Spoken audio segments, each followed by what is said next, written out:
The holding cell at Ramstein Air Base smelled of disinfectant and concrete. Cold fluorescent light hummed overhead, casting harsh shadows across the small space. Security Police Sergeant Mills stood outside, watching the woman behind the bars with a mixture of confusion and suspicion. She sat perfectly still on the metal bench, back straight, hands folded in her lap. Dark auburn hair pulled back in a regulation bun that hadn't loosened despite 12 hours in custody. Her eyes, slate gray, tracked nothing, focused on something beyond the walls. "You want to explain yourself?" Mills asked for the third time that night.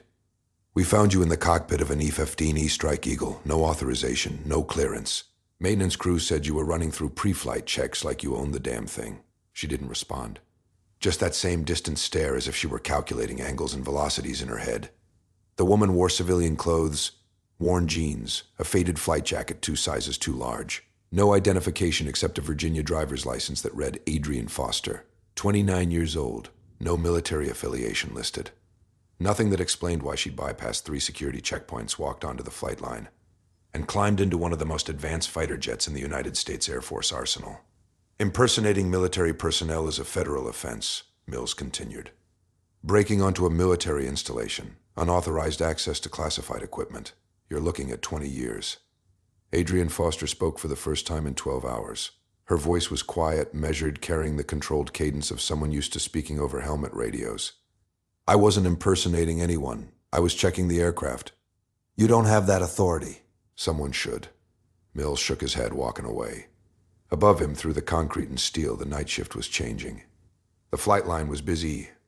Always was at Ramstein, the largest American air base outside the United States. C-17s landing with supplies. Tankers preparing for tomorrow's refueling operations. And somewhere in the operations center, decisions being made that would ripple across 3 continents. None of it mattered to the woman in the cell. She'd closed her eyes now, and if Mills had paid closer attention, he might have noticed her lips moving slightly. Counting. Always counting. 3 years ago, Adrian Foster had been someone else entirely.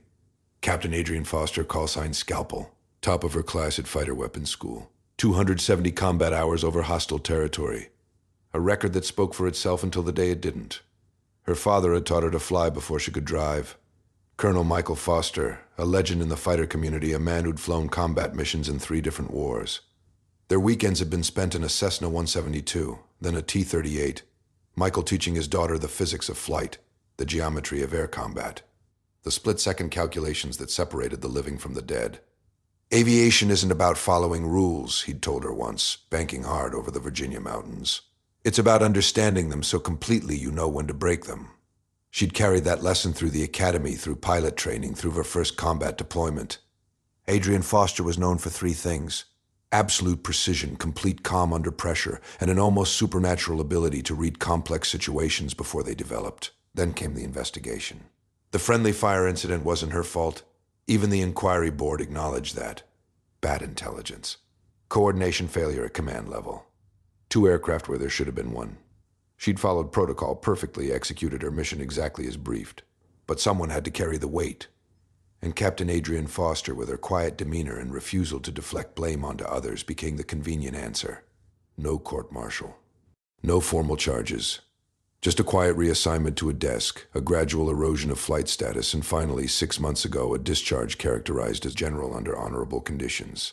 Not dishonorable, but not honorable enough to keep flying. She'd tried civilian aviation. Crop dusting in Montana, cargo runs in Alaska. But it wasn't the same. The calculations were too simple, the stakes too low, the aircraft too forgiving. She'd started spending her savings on trips to military towns, sitting in bars near air bases, listening to pilots talk. Trying to stay connected to the world that had cast her out. 3 nights ago, she'd been in a bar 2 miles from Ramstein when she overheard the maintenance crew. They were drinking too much, talking too freely about the fleet they were servicing. Structural stress on the portside engine mounts. Hairline fractures developing in birds that had seen heavy deployment rotations.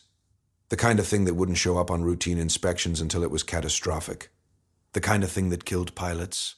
"Did you file a report?" she'd asked. They'd looked at her, civilian woman, nobody, and laughed. "Above our pay grade. Command says the birds are fine, the birds are fine." Adrian had left her drink unfinished. Walked out into the German night. Made a decision. She knew the security patterns at military installations. Knew where the cameras had blind spots, where the fences were oldest, where the patrols were thinnest during shift changes. Not because she was a criminal, but because she'd been trained to breach enemy installations. The skills didn't care which direction you applied them. Getting onto the flight line had taken 2 hours of careful movement. Getting into the F-15E cockpit had taken 10 seconds. She still had her old crew chief's toolkit, still knew how to override the canopy locks. She'd spent 40 minutes in that cockpit, running diagnostics that the pilots would never think to run, checking stress points that weren't on any official checklist. She'd found exactly what she feared. Microfractures in the starboard engine mounting assembly. Not critical yet, but 2 more high-stress flights and the mount would fail. Asymmetric thrust at supersonic speeds. Uncontrollable roll, no recovery possible. She was documenting the serial numbers when the flashlights found her. Now, 12 hours later, she sat in a cell and waited. They'd taken her photos, her prints, her statement. She'd refused a lawyer, refused to contact anyone. What was there to say? She'd broken half a dozen laws to check an aircraft she had no authority to touch. But the engine mount was cracked. She'd seen it, measured it. That knowledge sat in her chest like a stone. Major Elizabeth Garrett arrived at 0600 hours. She was 41, compact and efficient, with short black hair shot through with gray and the sharp eyes of someone who'd learned to spot problems before they became disasters. She'd been running the Wings Investigation Division for 3 years, long enough to develop instincts about which cases were simple and which weren't. The case file on Adrian Foster should have been simple. Civilian trespasser. Federal charges. Hand it to the Air Force Office of Special Investigations and move on. But something bothered Garrett. She pulled the woman's military record. Not hard to find once she'd run the name through the right databases. Captain Adrian Foster. Distinguished flying record. Abrupt discharge. The kind of career that didn't end that way unless something complicated had happened. She'd also pulled the maintenance logs for the aircraft Foster had been found in. Nothing unusual flagged. Everything certified flight ready. But Garrett trusted her instincts. And her instincts said that people didn't risk 20 years in federal prison to sit in a fighter cockpit for nostalgia. She dismissed Sergeant Mills and entered the cell area alone. Adrian Foster looked up, expression unchanged. Captain Foster, Garrett said. It's just Foster now. Your rank doesn't disappear because you're not wearing the uniform. Garrett pulled a chair from the guard station, positioned it outside the cell. She sat. I read your file, impressive, 270 combat hours fighter weapons. School distinguished graduate. 3 air medals. Then it all stops. Care to explain? I'm sure the file explains it. The file says you were discharged after an incident review. Doesn't say you were at fault, actually. The review board's report specifically states you followed protocol correctly. Adrian's jaw tightened. First visible emotion since her arrest. So I'm wondering, Garrett continued, why someone with your background and your record throws away her freedom to run diagnostics on an aircraft she's not cleared to touch. Did you check the engine mounting assembly? Adrian asked quietly. Why would I? Because it's cracked. Starboard side. You'll find stress fractures along the primary. Load-bearing points. Serial number F-4047-2209. That bird should be grounded immediately. Garrett studied her. Maintenance certified that aircraft flight ready yesterday. Maintenance is using the wrong inspection protocol for birds with extended deployment hours. The fractures develop between standard checkpoint intervals. Adrian stood, approaching the bars. Major, I don't care what happens to me, but if that aircraft flies heavy ops before the mount is replaced, you'll lose the jet and the crew. I measured the fracture propagation. 2 flights. Maybe 3. There was no desperation in her voice. No pleading. Just flat certainty the way someone reports instrument readings. Garrett felt something shift in her chest. The same instinct that had brought her down to these cells was now screaming louder. Wait here, she said. Adrian almost smiled. Not going anywhere. Garrett made 3 phone calls in the next 20 minutes. The first was to the wing maintenance officer, requesting an immediate detailed inspection of aircraft serial number FS-447-2209, specifically the engine mounting assemblies. The second was to the operations center, grounding that aircraft pending inspection. The third was to her commander, requesting authorization to delay charges pending investigation. The maintenance chief wasn't happy about the inspection order. Major, that bird was certified yesterday. We've got limited hangar space and a full operations schedule. You're grounding a jet based on what? A trespasser's claims. Based on my order, Chief. How long for the inspection? 6 hours if we prioritize it, but I'm telling you, you're chasing shadows. 6 hours. Call me the moment you have results. She spent those 6 hours digging deeper into Adrian Foster's background. Called former squadron mates, read after-action reports, built a picture of who this woman had been before the discharge. Every person she spoke to said the same things. Best tactical mind they'd ever flown with. Could calculate intercept angles in her head faster than computers. Completely unshakable under pressure. The kind of pilot who made everyone around her better. Why'd she get discharged? Garrett asked a retired colonel who'd commanded Adrian's wing. Politics, he'd said bitterly. Brass needed a scapegoat after the friendly fire incident. Adrian wouldn't throw her intel team under the bus. So she took the fall. Quietest injustice I've seen in 30 years. At 3:47 hours, Garrett's phone rang. Major, this is Chief Alvarado. You need to get down to Hangar 6 right now. The maintenance crew had the F-15E's engine cowling open, work lights flooding the mounting assembly. Chief Alvarado, a 20-year veteran who'd seen everything there was to see on fighter aircraft, looked pale.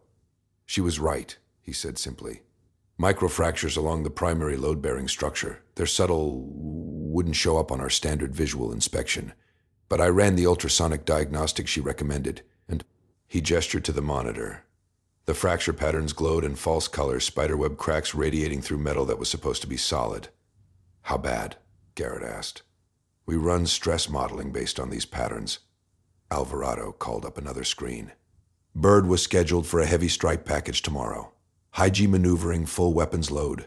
Based on this progression, the mount would have failed approximately 90 minutes into the mission. Asymmetric engine thrust at supersonic speeds and combat loads. Survivable? No. Alvarado's voice was flat. The jet would have entered an unrecoverable roll, maybe 3 seconds from failure to impact. The crew wouldn't have had time to eject. The hangar went very quiet. 20 maintainers, all of them thinking about the pilots who would have climbed into that cockpit tomorrow morning. Thinking about the fireball that would have ended 2 lives. Garrett felt ice in her stomach. How many other aircraft need this inspection? Every bird that's rotated through extended deployments in the last 18 months. We're talking about 40, maybe 50 aircraft across 3 bases. Then we start now. Garrett turned to the assembled crew. I want every jet with comparable service hours grounded until we complete detailed inspections. Use the protocol Miss Foster recommended. I don't care if we have to halt operations for a week. Major, we don't have the authority. I'll get the authority. Garrett was already moving toward the hangar exit. In the meantime, prepare your inspection teams. She made one stop before returning to the detention facility. The wing commander's office, where she spent 45 minutes laying out what they'd found, what it meant, and what Adrian Foster's actions had prevented. Colonel Pearson listened without interruption. He was 54, a career officer who'd seen combat, politics, and every shade of gray between heroism and protocol violation. She broke onto my installation, he said finally. Yes, sir. Access classified equipment without authorization. Yes, sir. And in doing so, probably saved the lives of 2 pilots and prevented the loss of a $70 million aircraft. Yes, sir. Pearson was quiet for a long moment. There's a procedural problem here, Major. She can't simply bypass security because she has information or concerns. If we don't charge her, we're setting a precedent. With respect, sir, the precedent I'm concerned about is punishing someone for preventing a catastrophe we should have caught ourselves. Our maintenance crews are excellent, but they're following protocols that don't account for this specific failure mode. Captain Foster recognized the problem because she's flown combat missions in these aircraft. She knows the stress profiles, the failure patterns. She saw what we missed. Pearson stood, walking to his window. The flight line stretched beyond, aircraft lined in precise rows. Tomorrow, one of those aircraft would have taken off and never returned. What are you recommending? Drop all charges. Furthermore, sir, I recommend we bring her in as a civilian consultant. We need someone with her expertise to help develop better inspection protocols. She's been out of the Air Force for 6 months. She's been thinking about these aircraft every day for 6 months, sir. That's clear from what she found. Pearson turned. Make it happen. And Major, let's figure out how to make this right. Adrian was still sitting on the metal bench when Garrett returned. Still that same posture, back straight, hands folded. But when the cell door opened, something shifted in her expression. Not hope. Not yet, but a question. The engine mount, she asked. Cracked. Exactly as you said. Would have failed during tomorrow's strike package. You saved 2 lives. Adrian's shoulders dropped slightly. Tension releasing. That had been the weight. Not her own freedom, but the knowledge of the danger, the responsibility of having seen what others missed. You're being released, Garrett continued. All charges dropped. Colonel Pearson extends his thanks and his apology for the circumstances. I broke about 6 laws. You prevented a catastrophe. Garrett opened the cell door fully. Walk with me. They moved through the detention facility in silence, past the processing desk, out into the cool German morning. The sky was beginning to lighten, purple fading to blue. "Why'd you do it?" Garrett asked when they were outside. "You had to know you'd be arrested." Adrian was quiet for a moment. "My father taught me that good pilots follow the rules. Great pilots know when something matters more than rules." Those crews didn't know they were flying a compromised aircraft. Someone had to tell them. "You could have called, written a report, gone through official channels. Would anyone have listened to a discharged pilot with no credentials?" Garrett didn't answer, because they both knew the response. "I had one shot," Adrian continued. "Get hands-on proof, document the serial numbers, take the consequences. At least then, when the accident investigation happened, there'd be a record that someone tried to warn them." "You were willing to go to prison to create a paper trail?" "I was willing to go to prison to not have those deaths on my conscience." They reached the edge of the flight line. In the growing light, Adrian could see her F-15E, the one she'd inspected, sitting in front of Hangar 6, surrounded by diagnostic equipment and maintenance crews. "We're inspecting the entire fleet," Garrett said, "using your protocols. Colonel Pearson wants to bring you on as a civilian consultant. Help us develop better inspection procedures for high-cycle aircraft." Adrian looked at her sharply. "Why?" "Because you saw something we missed. Because your expertise is valuable. Because I read your service record. I know what happened 3 years ago. I know why you were discharged. And I know it was political bullshit." The words hung in the cold air. Adrian blinked. And for the first time in 12 hours, her composure cracked slightly. "The Air Force asked me to leave. The Air Force made a mistake. We're good at that sometimes." Garrett handed her a business card. "You don't have to decide now, but think about it. We need people who prioritize lives over protocol, who understand these aircraft at a level most pilots never reach, who have the courage to do the right thing even when it costs them everything." Adrian took the card. Her fingers were steady now. "Will the inspection find more problems?" "We'll know in a few days. But based on service hour correlations, Chief Alvarado thinks we'll find similar stress patterns in at least a dozen aircraft. So 12 crews who won't die because someone checked, because you checked." Adrian looked back at the hangar, at the aircraft being carefully torn down and examined. She thought about her father, about the lessons he'd taught her, about the weight of responsibility that came with knowledge. "I'll think about your offer," she said finally. The inspection took 4 days. They found stress fractures in 14 aircraft across Ramstein and 2 other European bases. Every single one was grounded, mounting assemblies replaced, inspection protocols updated. The modifications rippled across the entire F-15E fleet worldwide. On the 5th day, Colonel Pearson called an unexpected formation. The entire wing, pilots, maintainers, support personnel, assembled on the tarmac in the cold December morning. Adrian stood to the side, still in civilian clothes, feeling out of place among the uniforms. Pearson took the podium. 5 days ago, this wing nearly suffered a catastrophic loss. An aircraft was certified flight-ready with a critical structural defect that would have resulted in complete mission failure and crew fatality. The assembled personnel stood silent. Everyone had heard rumors about the grounded aircraft, the emergency inspections, the mysterious civilian who'd somehow been at the center of it all. That disaster was prevented by Miss Adrian Foster, former Captain Foster of the United States Air Force. Pearson gestured, and Adrian found herself being guided forward. Ms. Foster identified a failure mode our standard protocols were not designed to detect. At significant personal risk and cost, she took action to document the defect and ensure the crew would be protected. Adrian stood uncomfortably in front of hundreds of eyes. Furthermore, our subsequent investigation revealed similar defects in 14 additional aircraft. Ms. Foster's actions have potentially saved dozens of lives and prevented the loss of millions in equipment. Pearson turned to face her directly. On behalf of this wing and the United States Air Force, I offer our profound gratitude and our apology for the circumstances under which this came to light. He extended his hand. Adrian shook it, still processing the moment. Additionally, Pearson continued, I'm pleased to announce that Ms. Foster has accepted a position as senior technical consultant to this wing's maintenance operations.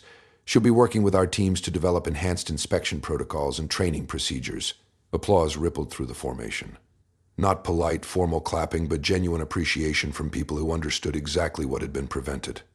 Major Garrett stepped forward, carrying something Adrian hadn't seen in 6 months. A flight suit. Sage green name tape reading Foster above the right breast pocket. No rank insignia. She was civilian now. But everything else regulation. We can't give you back your commission, Garrett said quietly. But we can give you back your purpose. Adrian took the flight suit, feeling the familiar weight of the fabric.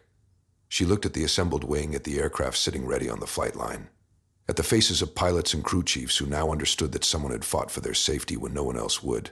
"Thank you," she said simply. 3 months later, the new inspection protocols were mandatory across all Air Combat Command F-15E squadrons. The training package bore Adrian Foster's name. Maintenance crews joked about Foster's fracture check, but they ran the diagnostics religiously. She worked from an office in Hangar 6, spending her days deep in technical manuals and stress analysis reports.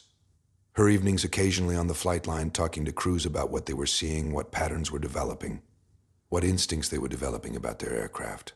She didn't fly anymore. That privilege was gone. But she kept pilots flying safely, and somehow that was enough. One evening, Major Garrett found her in the hangar reviewing inspection reports from Lake and Heath. 3 more stress points identified, Adrian said without looking up. Different pattern than Ramstein, but same root cause. Extended high-G operations without adequate cooling cycles. You'll write the bulletin? Already drafting it. Adrian marked something on her report. Birds will be down for 72 hours for modifications. Better than losing crews. Garrett sat on the workbench edge. You saved 19 lives in the last 3 months. You know that? I prevented 19 potential failures. Different thing. No, it's not. Garrett was quiet for a moment. I pulled some strings, talked to some people at the Pentagon. Your discharge. Characterization is being reviewed. There's a good chance it'll be upgraded to fully honorable. Adrian's pen stopped moving. Why? Because it should have been honorable from the start. Because what happened 3 years ago wasn't your fault. Because you've proven over and over that you put mission and people above personal cost. Garrett paused. Because it's the right thing to do. Adrian set down her pen. Looked at the woman who'd chosen to investigate rather than simply prosecute. Who'd seen past protocol to principle. Who'd given her a second chance when the system had thrown her away. Thank you, Major. Thank you, Captain. Even if the rank is gone, you've never stopped being one. 6 months after her arrest, Adrian Foster received a letter from Air Force Personnel Command. Her discharge characterization had been upgraded to honorable. Full recognition of service. All benefits restored. She read it twice, sitting in her small apartment near Ramstein. Then she carefully filed it away and returned to the technical manual she'd been studying. There were new stress patterns emerging in the engine-to-fuselage interface points. Worth investigating. Worth documenting, worth preventing. The next morning, she drove onto Ramstein Air Base through the main gate. The guards recognized her now, waved her through with casual respect.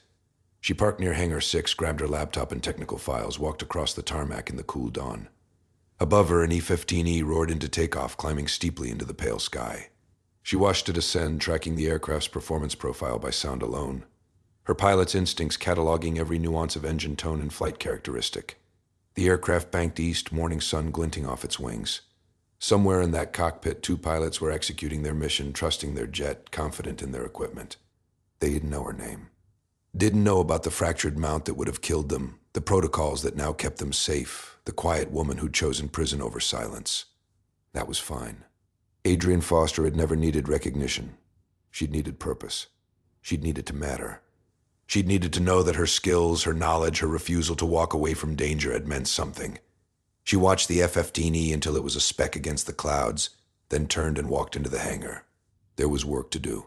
There were always more aircraft to check, more crews to protect, more problems to solve before they became catastrophes.